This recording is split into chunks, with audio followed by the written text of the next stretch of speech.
Good morning friends, আমি আবার চলে এসেছি। আজ আমাদের এখানে উড়িষ্যা স্ট্রাইক আছে, তো আজ স্কুলও ছুটি, একটু লেট করেই উঠলাম।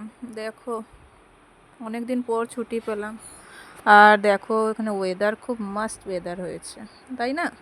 চলো এবার চানটা করে নিই। আমি চান করে নিয়েছি। আজ যেহেতু বৃহস্পতিবার, তো আমি বাবাকে একটু ভালো করে পুজো করছি। তো স্কুলে চলে যাই, টাইম পাই না, তো আজকে আমি বাড়িতে এসে পুজো করলাম। তারপর তো তোমরা জানোই আমার ব্রেকফাস্ট চা বিস্কিটস খেয়ে নিয়েছি। আর আজকে যেহেতু স্কুল ছুটি আছে, তো আমি টিউশন বাচ্চাদেরকে বাড়িতে সকালেই ডেকে নিয়েছি। তো ওরা সব পড়াশোনা করছে। টিউশন শেষ করে এবার শুধু টিউশন করলে তো হবে না, বাড়ির কাজও আছে। চলো, জামা কাপড়টা একটু শুকিয়ে আছি, মা কেচে দিয়েছে, আমি শুধু শুকাতে যাচ্ছি। আমি কাচিনি কিন্তু। আর হ্যাঁ, দেখবে আমাদের ছাদে দেখুন কত সুন্দর সুন্দর ফুল ফুটেছে। আরও আছে, but rose is my favourite. So দেখো কত সুন্দর লাগছে, তাই না? তো ছাদের থেকে আমি এবার চলে এসেছি। চলে এসে আমি ভাবলাম পেন্ডিং কাজগুলো একটু শেষ করে নিই। আর কপিগুলো আমি এখন চেক করছি।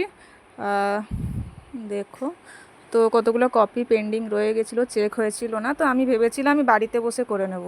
তো আমার কপি চেকিং শেষ। এবার আমি একটু ড্রয়িং নিয়ে বসেছি। ড্রয়িং আমার ছোটোবেলা থেকে খুবই শখের। তো যেহেতু আমি অনেক বছর ধরে করি না, আমার হাত একটু থ্রিল করছে। তাও কষ্টে মষ্টে একটু করে নিলাম, তো হাতটা একটু চালু থাকবে। দেখো, আর এটা পুরো হয়ে গেলে আমি কিন্তু দেখাবো তোমাদেরকে। তারপরে তো আমার মেন কাজ তোমরা জানোই, রিলস। ছুটি থাকবে স্কুল আর রিলস হবে না, সেটা হতেই পারে না। তো আমি সাজুগুজু করে একটু ঢং করে একটু করছি রিলস। তারপরে আমরা খাওয়া দাওয়া করে শুয়ে পড়েছি। এবার সন্ধে হয়ে গেছে, আমি বাবার আরতি করছি। পুজো, সন্ধেবেলায় বাবার আরতি করে একটু পুজো টুজো করলাম।